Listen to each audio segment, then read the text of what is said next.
요한복음 20장 19절로 29절의 말씀을 교독하고요. 29절 다 함께 보도록 하겠습니다.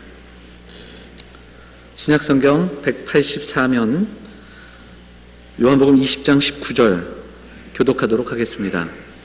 이날 곧 안식 후 첫날 저녁 때에 제자들이 유대인들을 두려워하여 모인 곳의 문들을 닫았더니 예수께서 오사 가운데 서서 이르시되 너희에게 평강이 있을지어다.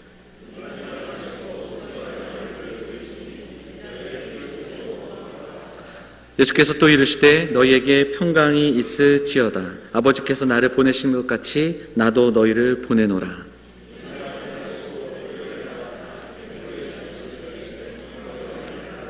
너희가 누구의 죄든지 사하면 사하여질 것이요 누구의 죄든지 그대로 두면 그대로 있으리라 하시니라.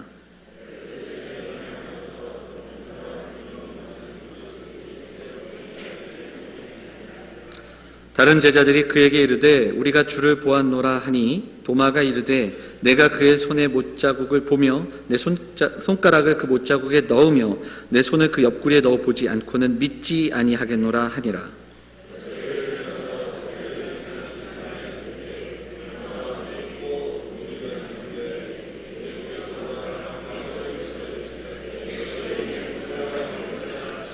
도마에게 이르시되 네 손가락을 이리 내밀어 내 손을 보고 내 손을 내밀어 내 옆구리에 넣어보라. 그리하여 믿음 없는 자가 되지 말고 믿는 자가 되라.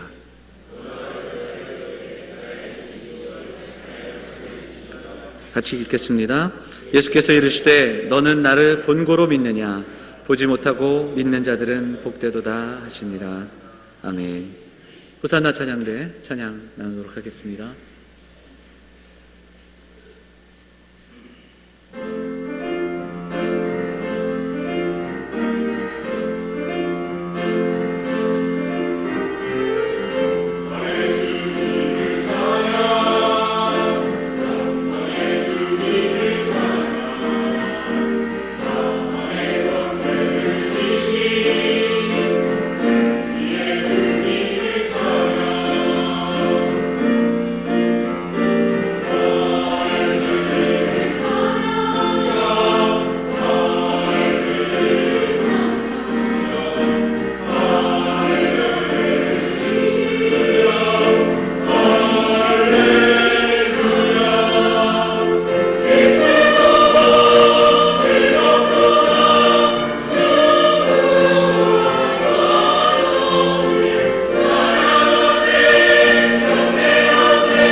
은혜로운 찬양 감사드립니다.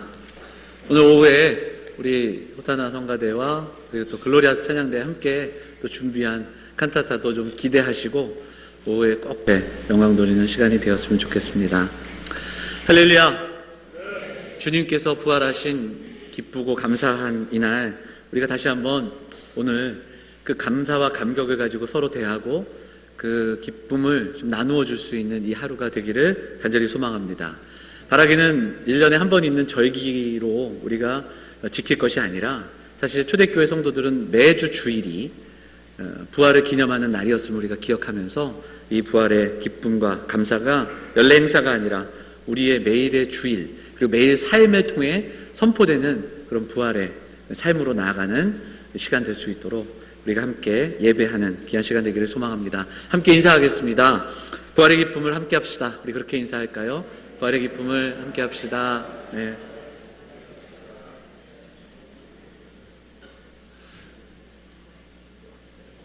오늘 요한복음 20장 말씀을 통해서 부활 새로운 삶의 시작이라는 제목으로 하나님 말씀을 우리가 함께 나누도록 하겠습니다. 존 오트버그라고 하는 유명한 저자이자 목사님이 계십니다. 이분이 쓰신 평범 이상의 삶이라는 책이 있는데, 그 책을 보면 그 목사님이 동화와, 아이들이 보는 동화 있잖아요. 동화와 복음은 아주 비슷하다, 뭐 이런 이야기를 우리에게 들려줍니다.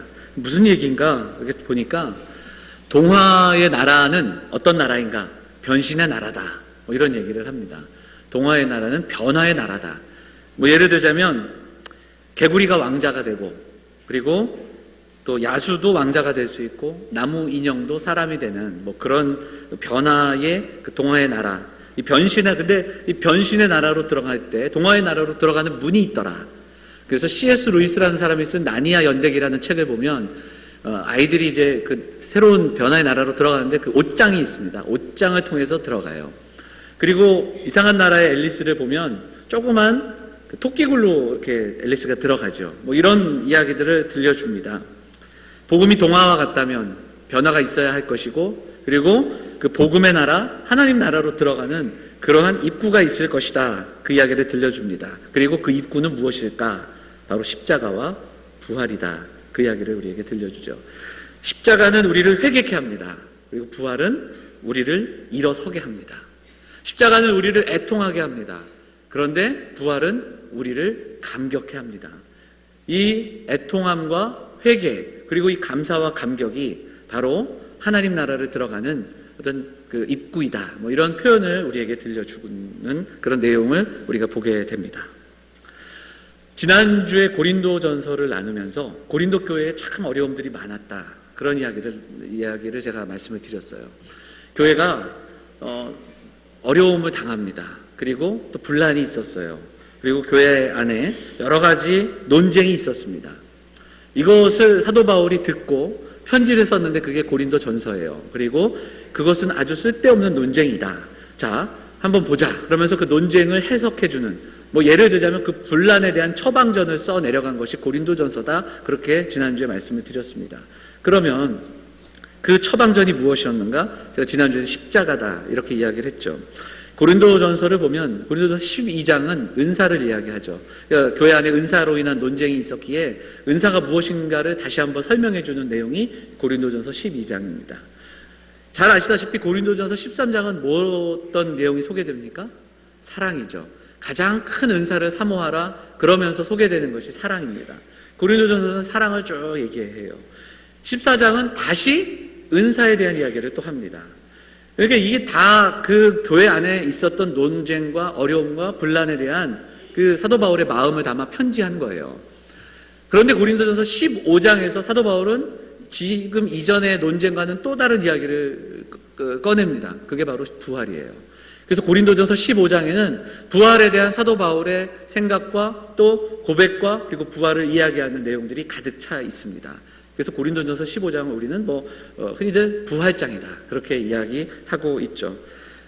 사도 바울이 내놓은 교회를 향한 교회 문제와 논쟁에 대한 처방전은 십자가와 부활이었다라는 겁니다. 초대교회 이후 성도들에게 있어서 변화의 통로였고, 그리고 문제에 대한 처방전이었던 것은 십자가와 부활입니다.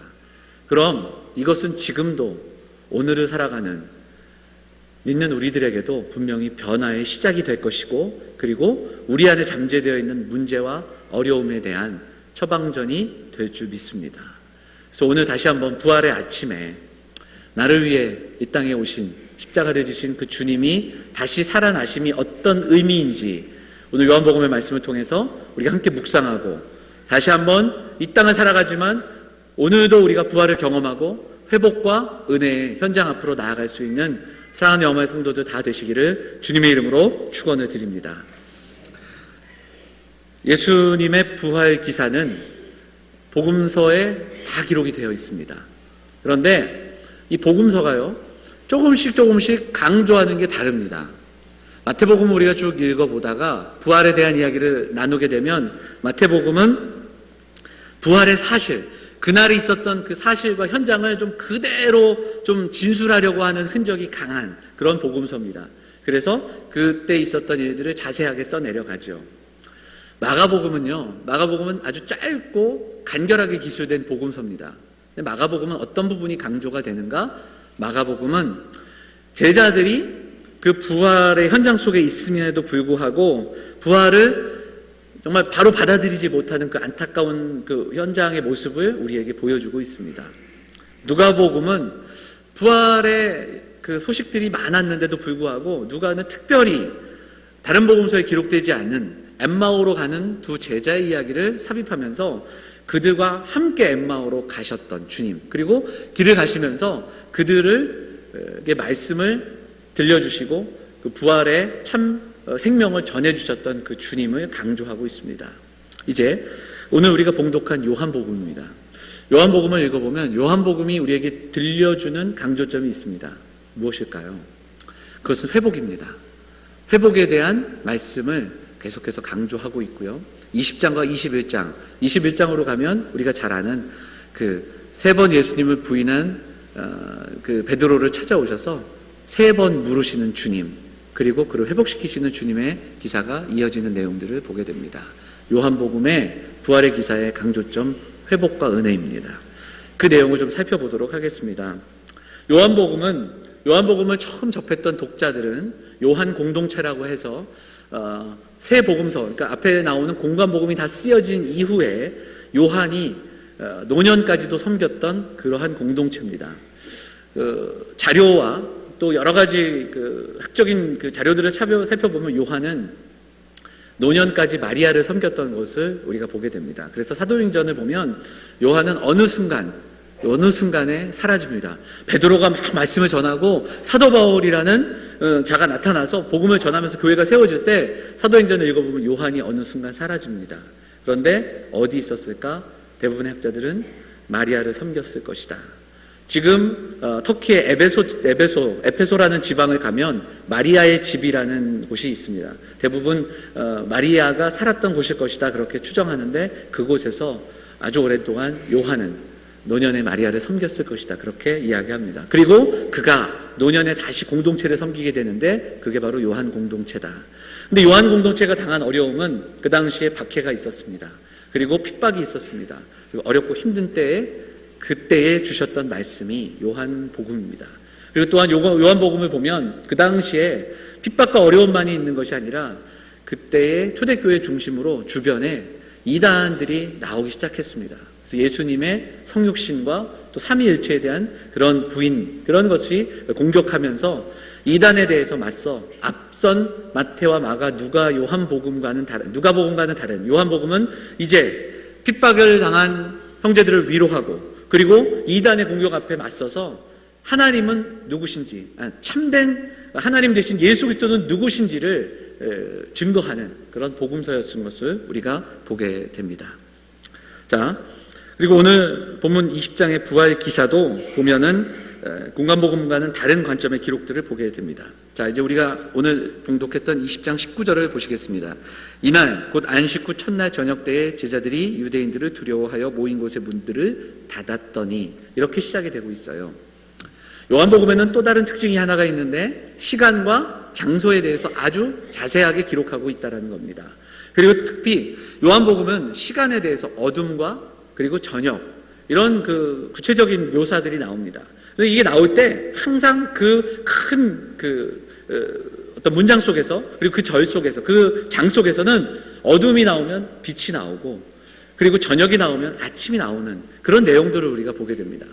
그래서 요한복음 전반에 걸쳐서 이렇게 대조하는 내용들을 우리가 보게 됩니다. 그건 뭐냐면 그림 언어라고 해서 시간을 이야기하지만 이 어둠을 통해 무언가 그 당시의 상황을 보여주고 그리고 그 상황에 처한 제자들의 모습을 우리에게 보여준다는 사실입니다.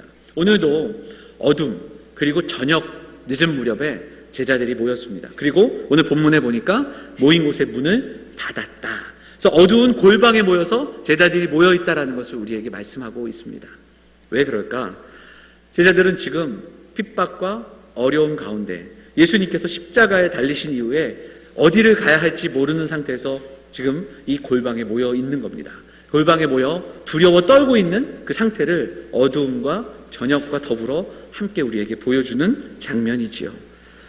또 이 장면은 나중에 이 요한 그 복음을 처음 접했던 처음 독자들이었던 아까 제가 말씀드렸던 요한 복음의 공동체, 핍박과 어려움 속에 처했던 사람들, 그들을 향해서 들려주신 말씀입니다. 그래서 처음에 이 말씀을 들었던 사람들에게 이 골방 그리고 이 어둠, 이 두려움은 다른 이들의 모습이 아니라 마치 이 말씀을 읽는 자신들의 모습으로 투영되었을 것이다. 우리는 그렇게 바라봅니다. 어두운 저녁에 골방에 숨어있던 제자들에게 주님이 나타나셨어요. 그래서 제일 먼저 하신 말씀이 뭡니까? 너희에게 평강이 있을지어다. 이렇게 말씀하셨습니다. 부활하신 예수님이 하신 말씀들이 참 많은데 요한복음은 특별히 이 말씀을 강조하면서 이 짧은 본문에 3번이나 동일하게 이 문장을 기록하고 있습니다. 너희에게 평강이 있을지어다. 잠시 후에 너희에게 평강이 있을지어다. 평강은 히브리어로 샬롬입니다. 하나님 안에서 누리는 평화, 온전한 관계의 회복, 이런 의미를 담고 있습니다. 히브리인들은 이 샬롬을 너무너무 중요하게 여겼기에 만나면 인사가 뭐였습니까? 바로 이 샬롬이었습니다. 샬롬, 평화, 하나님이 오늘 우리에게 주시는 평화. 오늘 이 본문에서 주님은 그 샬롬을 선포하고 계십니다. 어두움 속에, 두려움 속에 떨고 있는 제자들을 향하여 예수님은 다른 무엇이 아니라 그들의 평강, 너희에게 그 온전한 회복이 있을지어다. 이렇게 선포하고 계시다라는 겁니다. 샬롬은 궁극적으로 하나님과의 관계가 회복되는 본질적인 변화를 의미합니다. 어둠과 또 두려움 속에 떨고 있는 제자들, 낙심하고 절망하는 그들에게 회복을 선포하고 계시는 장면이라는 거예요. 21절에도 또 그 말씀을 선포하고 계십니다.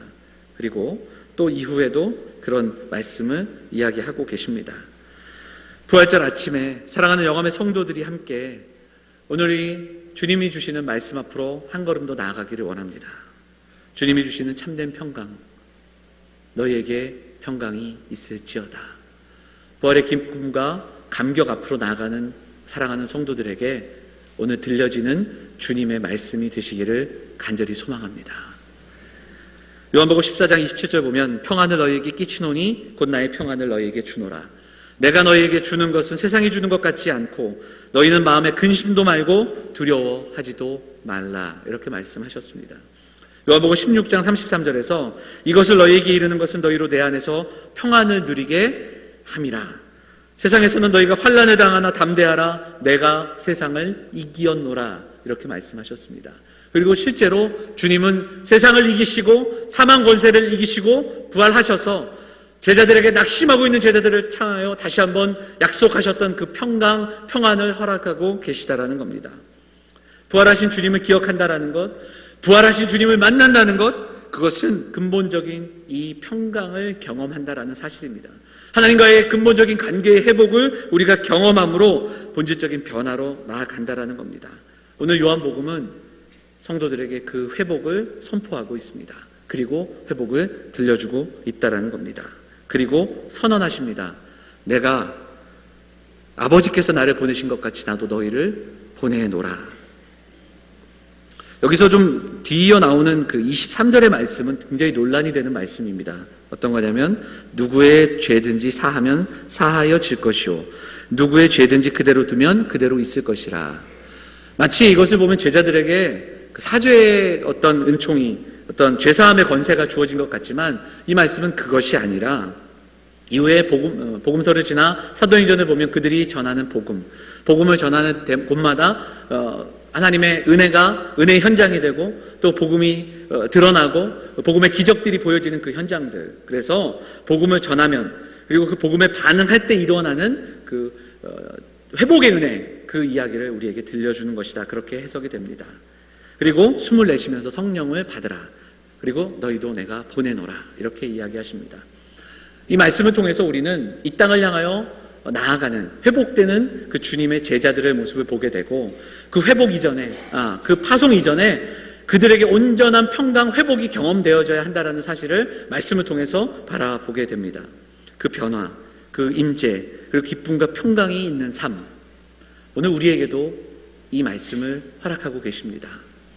우리도 이 땅 가운데 이제 선포되며 오늘 주일 예배를 마치고 이 땅을 향하여 보내심을 받는 자들입니다. 그리고 이 땅 가운데 부활의 삶을 살아가야 하는 사람들입니다.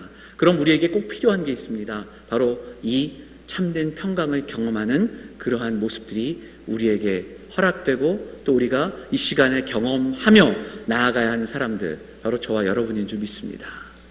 여러분, 이 말씀 묵상하면서 그런 것 같아요. 목회도 그렇습니다. 말씀을 준비하고요, 신방을 하고, 그리고 또 여러 가지 주어진 일들을 감당합니다. 주중에 성경 공부도 있고 설교도 하고 또 신방을 하는데, 어떤 날에는 이 모든 일들을 하고 나서 제 자신이 좀 지칠 때가 있습니다. 진이 빠진다라는 표현도 들 수 있고요. 많이 지쳐있는 저 자신을 발견하게 됩니다. 설교도 마찬가지인 것 같습니다. 그런데 돌아보면 바로 어디에 문제가 있는가, 바로 설교를 설교하기 위해, 신방을 신방하기 위해, 또 공부를 공부시키기 위해 준비했던 저 자신에게 있다라는 겁니다. 하나님 말씀을 준비할 때 이 말씀을 통해 제가 먼저 하나님의 메시지, 하나님 주시는 은혜, 하나님 주시는 참된 회복을 경험하지 않고 단 위에 서게 되면 힘들게 된 거예요. 신방을 하기 전에 충분히 기도하며 하나님 주시는 은혜를 제가 먼저 경험하지 않고는 신방이 힘들 수밖에 없다라는 겁니다. 성경 공부도 마찬가지고요. 오늘도 우리도 마찬가지입니다. 함께 예배하는 이 날, 우리에게 허락하신 이 귀한 주일, 우리 오늘 부활절, 우리가 함께 예배하고 주의 일을 감당합니다. 그런데 예배를 마치고 또 우리에게 주어진 일들을 감당하고 집으로 돌아갔는데 힘듭니다. 허탈합니다. 또 진이 빠져 있습니다. 그렇다면 우리는 우리를 돌아봐야 합니다. 우리는 오늘 일하는 모습이 아니었는가? 참된 예배의 모습으로 나아갔는가? 주님을 온전히 예배하며 그 기쁨과 감격과 평강을 누리며 하나님께 나아갔는가? 우리는 돌아보아야 한다는 사실입니다. 공동체를 세워나가며 신앙생활할 때 잊지 말아야 할 것은 바로 이 샬롬의 삶, 주님이 주시는 이 참된 평강을 놓치지 말아야 한다는 사실입니다. 또 공동체도 마찬가지입니다. 샬롬의 공동체로 나아가야 합니다. 근본적인 관계 회복, 우리 신앙의 출발이 되어야 합니다. 예배를 통해 먼저 오늘 우리는 다시 한번 우리를 만나기 원하시는, 그리고 우리를 회복시키시기 원하시는 주님의 음성 앞으로 한 걸음 더 나아갈 수 있는 사랑하는 성도들 다 되시기를 간절히 원합니다. 그리고 오늘을 우리를 위해 부활하신 주님을 만나며 깊이 묵상하며 그리스도의 고난, 그리스도의 십자가, 그 부활이 나를 위한, 나의 회복을 위한, 나의 평강을 위한 그러한 메시지였음을 기억하면서 그 주님의 평강 앞으로 한 걸음 더 나아갈 수 있는 사랑하는 성도들 되시기를 원합니다. 평강이 있는 삶, 아버지와 함께 있는 삶, 그 삶이 샬롬의 삶입니다.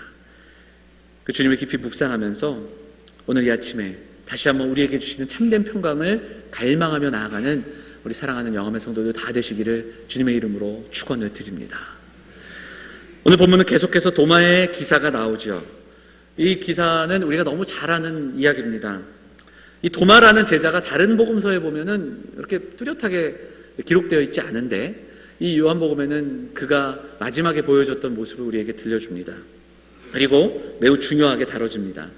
이 본문만을 보면 도마는 현실적이고 논리적인 사람이었던 것 같아요. 그래서 다른 제자들의 이야기를 듣지 않고 나는 보아야 믿겠다, 만져보고 믿겠노라. 주님이 나타나셔서 그에게 그가 하셨던 말 그대로 하십니다. 네 손을 내밀어 만져봐라. 그리고 믿음이 없는 자 되지 말고 믿는 자가 되라. 이렇게 말씀하시죠. 만져보고 나서 도마가 고백합니다. 나의 주, 나의 하나님이십니다. 예수님이 나의 주인이십니다. 주님은 나의 창조주이십니다. 이 고백을 들려주고 있는 거예요. 이 도마의 변화, 이것은 오늘 우리가 읽었던, 앞서 나눴던 제자들을 향하여, 낙심한 제자들을 향하여 찾아오셔서 회복시키시는 주님, 그리고 논리적이고 그리고 현실적인 도마를 찾아오셔서 다시 한번 그의 삶을, 그의 가치관을 바꿔주셨던 그 주님의 모습을 우리에게 소개하고 있습니다. 그래서 부활하신 주님을 만나서 두려움에 빠진 제자들이 회복되고 파송되는 장면이 선포되고, 그리고 그 이후에 이어 논리적이고 또 현실적이었던 것 같았던 그 도마가 그의 가치관과 그의 편견이 바뀌는, 무너지고 새롭게 거듭나면서 고백하는 그 도마의 고백을 통해서 우리도 오늘 그 부활의 주님 앞으로 나아가 주님을 만나라고, 그 주님은 우리를 회복시키시고 그리고 우리를 변화시키는 주님이라고 오늘 본문은 다시 한번 우리에게 선포하고 있다는 겁니다. 오늘 요한복음의 기자는 핍박받는 요한 공동체를 향하여 먼저 말씀합니다. 이 요한복음을 처음 접했던 사람들은 아까 말씀드렸듯이 낙심하고 핍박 가운데 두려워 떨고 있는 사람들이었습니다. 항상 모여서 문을 닫고 예배할 수밖에 없는 사람들이었고, 이단의 공격 속에서 여러 가지로 고통받는 사람들이었습니다. 그들에게 말씀합니다. 부활하신 주님을, 그때 우리는 부활하신 주님을 만났다. 부활하신 주님은 우리를 먼저 회복시키셨고 그리고 우리를 통해 그 놀라운 고백으로 이끄셨다. 그 주님을 만난다면 우리도 그 고백으로 나아갈 수 있으며 그 참된 샬롬의 삶으로 우리가 나아갈 수 있다. 그 이야기를 들려주고 있다는 겁니다.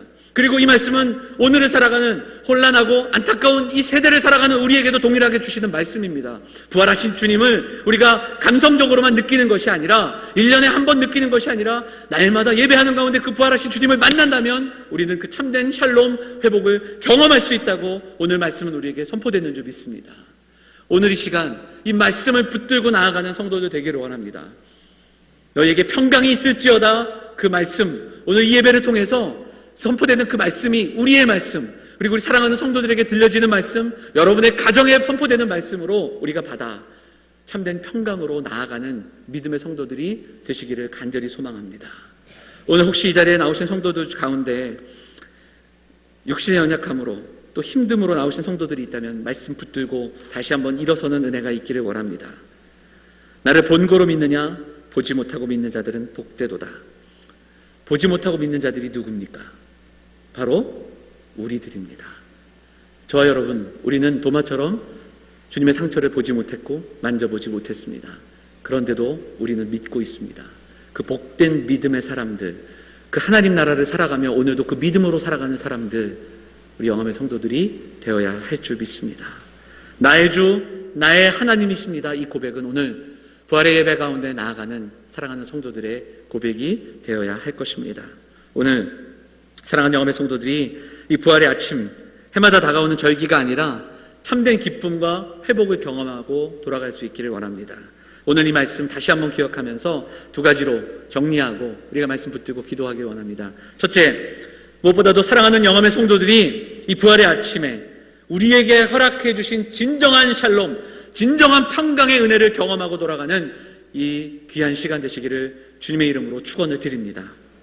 믿음의 가정, 믿음의 공동체에 오늘 이 말씀이 선포되고 세상의 공격과 세상의 외침 속에 골방에 숨어있던 제자들, 유대인들의 핍박과 박해 속에 숨어있던 요한 공동체, 그들을 향해서 주셨던 그 말씀이 오늘을 살아가는 물질주의 그리고 거짓된 문화 속에서 살아가는 우리에게 다시 한번 선포되는 말씀이 되어서 오늘 말씀을 통해서 부활하신 주님을 만나고 그 주님만이 주실 수 있는 참된 평강이 오늘 사랑하는 영암의 성도들과 여러분의 가정과 우리 공동체에 의해 선포되고 우리가 이 믿음으로 이 고백으로 나아가는 귀한 시간이 되기를 원합니다.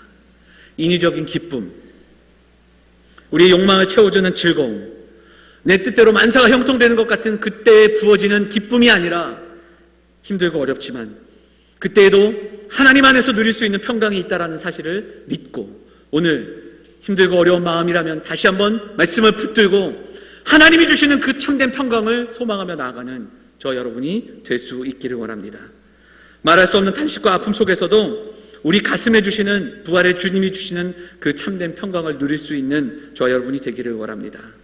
죽임을 당하신 예수님이 살아나셨다라는 그 사실을 해마다 우리가 반복하며 살아갑니다. 그런데 이것이 여기에 머물러서는 안 된다라는 거예요. 부활하시는 주님은 믿는 우리들의 몸과 그리고 마음 속에서 지금도 살고 계십니다. 부활하신 주님은, 부활은 관념이나 추상적인 신학이 아니라 가슴 떨리는 진실로 우리의 삶을 통해서 드러나야 합니다. 부활은 믿는 이들에게 주어질 미래에 대한 막연한 약속이 아닙니다. 그것은 오늘을 살아가는 우리가 그 부활을 살아내야 한다는 현실이고 과제라는 것을 오늘 기억할 수 있기를 바랍니다. 부활을 경험한 사람들은 그렇게 살았습니다. 그렇게 살았기에 부활은 지금도 전해지고 있는 겁니다. 부활을 경험하지 않았다면 살 수 없는 그들의 삶이 있었습니다. 제자들은 목숨을 걸고 그 부활을 증거했습니다. 그러기에 부활은 지금도 진리의 말씀으로 선포되고 있다는 겁니다. 초대교회 성도들은 그 부활로 인해 회복되고 그 회복을 증거하며 살았다는 것을 우리는 기억해야 됩니다. 제가 여러분들과 함께 나눴던 말씀이 있습니다. 고린도후서 6장 9절과 10절입니다. 같이 한번 읽어보도록 하겠습니다. 고린도후서 6장 9절에서 10절 말씀을 우리가 함께 보도록 하겠습니다. 함께 읽을까요? 같이 읽겠습니다. 시작.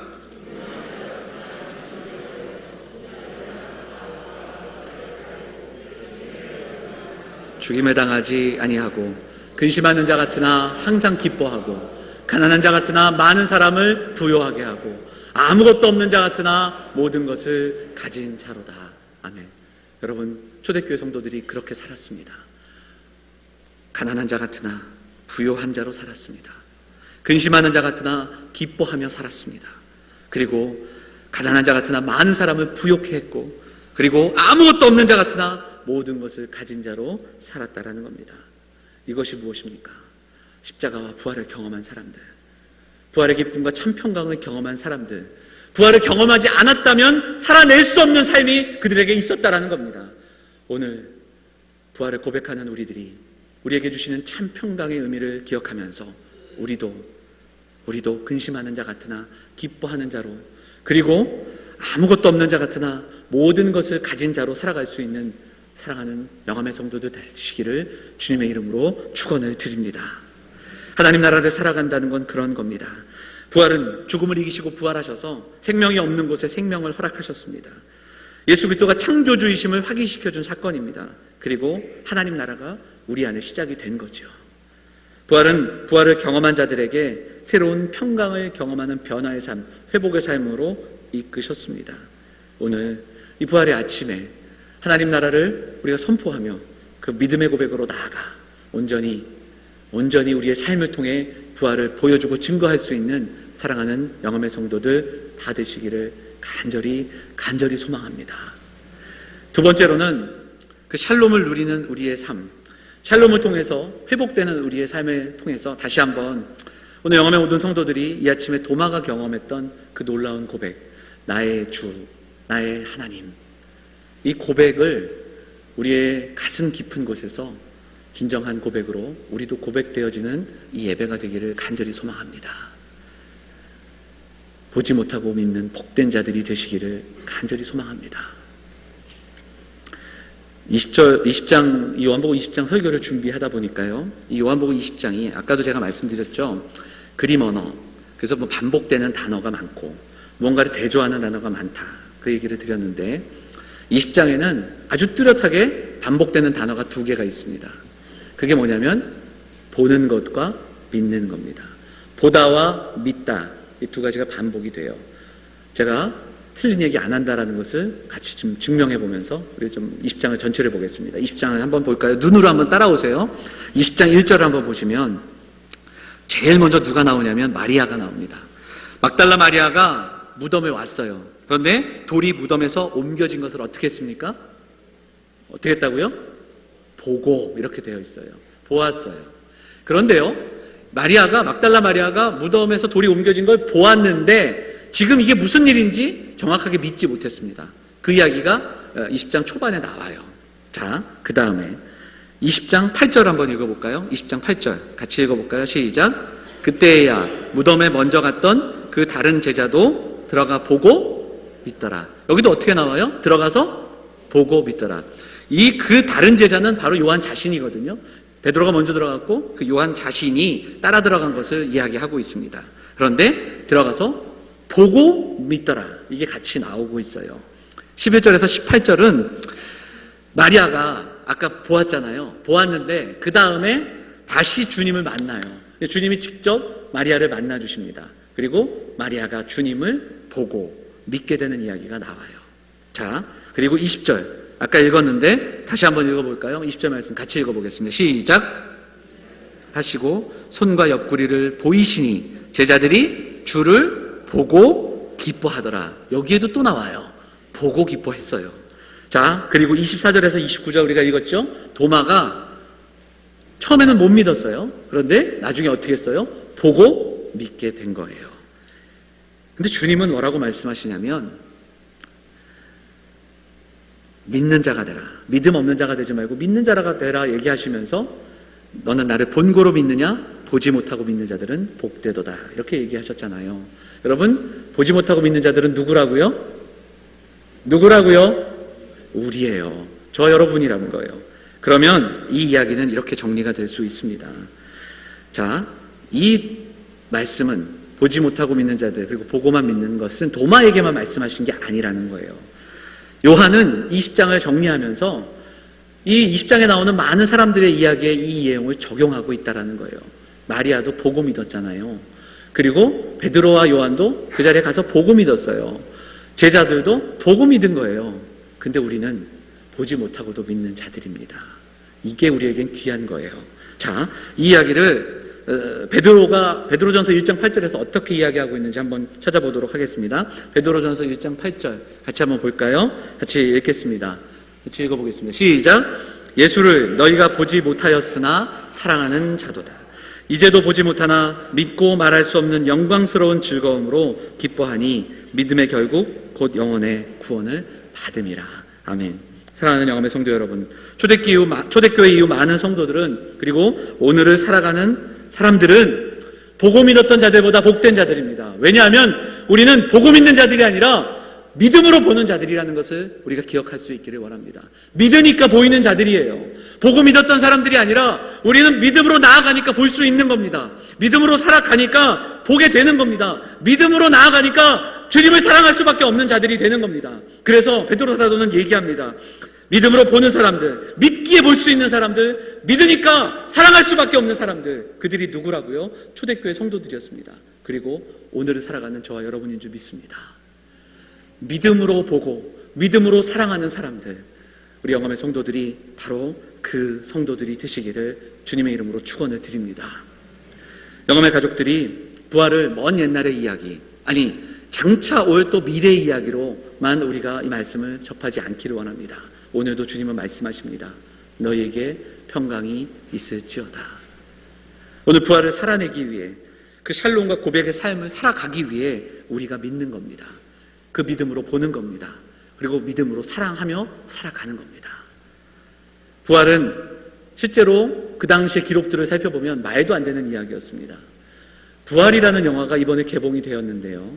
여러분들 아마 개봉관이 얼마 없을 테지만 시간이 되시면 한번 좀 볼 수 있으면 좋겠습니다. 그 당시에 부활은 사실 말도 안 되는 이야기였어요. 시체가 도난됐다라는 이야기가 가장 많았고요. 예수가 죽은 것이 아니라 기절했었다. 그런 소문이 파다했었습니다. 제자들이 예수님의 시신을 훔쳐갔다라는 소문도 파다했었습니다. 그럼에도 불구하고 이 부활은 그러한 소식들이 아니라 예수님이 정말 살아나셨다. 부활은 실제로 예수님께서 사망을 이기시고 살아나셨다. 이 사실은 그때에도 지금도 변하지 않는 진리로 우리에게 선포되고 있다는 사실입니다. 무엇이 이것을 가능하게 했습니까? 어떤 증거가 이 부활을 증명하고 있습니까? 어떤 것 때문에 사람들은 이 부활을 믿으며 지금까지도 이 부활을 선포하고 있습니까? 그것은 눈에 보이는 증거가 아니었다라는 사실입니다. 부활을 목도하고 부활을 보았던 사람들이 그 부활을 보지 않았다면 결코 살아갈 수 없었던 삶을 살아왔기 때문에 그들은 부활을 증거할 수 있었던 겁니다. 그들의 삶을 통해서 도저히 부활을 경험한 것이 아니라면 결코 살아내지 못할 삶들, 목숨을 걸고 부활을 증명했고 목숨을 걸고 전 삶을 다해서 그들은 그 부활을 선포하는 삶을 살아왔던 겁니다. 예수님의 부활은 우리가 생명을 가진 이유였습니다. 그리고 이제 그 예수님의 부활은 우리가 생명을 가진 자답게 살아갈 이유가 되어야 한다는 사실입니다. 고난주간과 다른 교회들 가보니까 세일회라고 해서 3주를 또 기도회 하더라고요. 또 어디 교회 가니까 40일 동안 그냥 금식하며 또 특별 새벽 기도회를 하더군요. 우리가 정확하지 않은 이 날짜들임에도 불구하고 기억하며 함께 기도하는 것은 의미가 있습니다. 그런데 이 의미가 의미되게 하기 위해서는요, 부활의 아침, 부활이 선포되고 부활의 감격과 기쁨을 나눈 이날, 그리고 내일 아침 우리가 그 기쁨과 감격으로 살아가는가, 여기에 더 의미가 있다라고 믿습니다. 사랑하는 영험의 성도들이 오늘 우리에게 주시는 이 요한복음 말씀을 다시 한번 기억하면서 그들이 경험했던 이 평강의 회복, 그리고 그들이 고백했던 이 놀라운 고백이 저와 여러분이 고백이 되어서 우리도 그들이 걸어갔던 부활을 증거하며 부활을 경험하지 않고는 살아갈 수 없었던 그 삶을 살아갔던 그 모습들, 사랑하는 영험의 성도들이 함께 어두움과 두려움 속에서도 증거하고, 그리고 새로운 변화와 샬롬의 삶으로 나아가 고백되어지는 부활의 감격의 삶을 날마다 살아갈 수 있는 우리 사랑하는 영험의 성도들 다 되시기를 다시 한번 주님의 이름으로 축원을 드립니다. 우리 잠시 함께 기도하도록 하겠습니다. 잠시 주약에 맞춰서 우리 조용히 부활의 아침에 우리를 찾아오신, 제자들을 찾아오신 주님, 너희에게 평강이 있을지어다 말씀하시는 그 주님의 음성을 듣기를 소망합니다. 그리고 나아가 우리의 삶을 통해 부활을 증거하는 삶 되게 하옵소서. 기도하는 이 시간 될 수 있기를 소망합니다. 같이 함께 기도하겠습니다. 주님,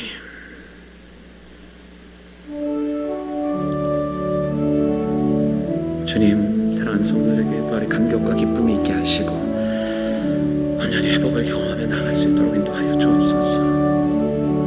부활을 경험한다면 부활의 기쁨과 감격이 나의 기쁨이 되어서 오늘도 그 기쁨과 감격으로 살아가는, 믿음으로 보며 믿음으로 사랑하는 사람들, 바로 우리 영험의 성도들이 될 수 있도록 하나님 인도하여 주시옵소서.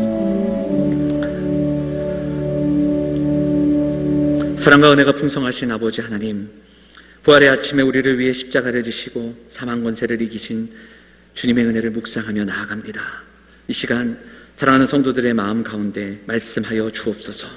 제자들을 향하여 허락하셨던 그 평강의 은혜가 사랑하는 영험의 성도들과 저들의 가정 가운데 임할 수 있도록 하나님 인도하여 주옵소서.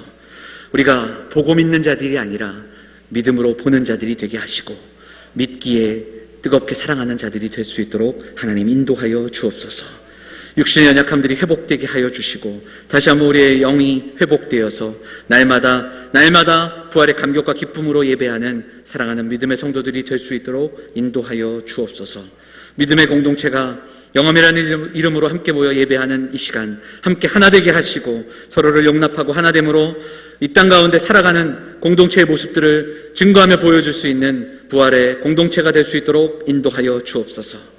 사랑하는 성도들이 나와서 예배합니다. 예배하며 감사하며 나아갈 때 우리의 마음을 받아주시고 드려진 예물 위에 은혜를 더하여 주셔서 몸된 교회가 하나님 주시는 귀한 사업을 잘 감당하며 나아가는 공동체 될 수 있도록 하나님 인도하여 주옵소서.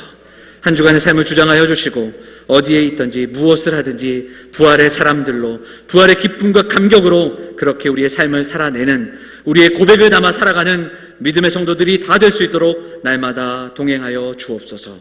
이 모든 말씀 우리를 구원하신 예수 그리스도 이름으로 감사하며 기도하옵나이다. 아멘. 다 같이 일어나셔서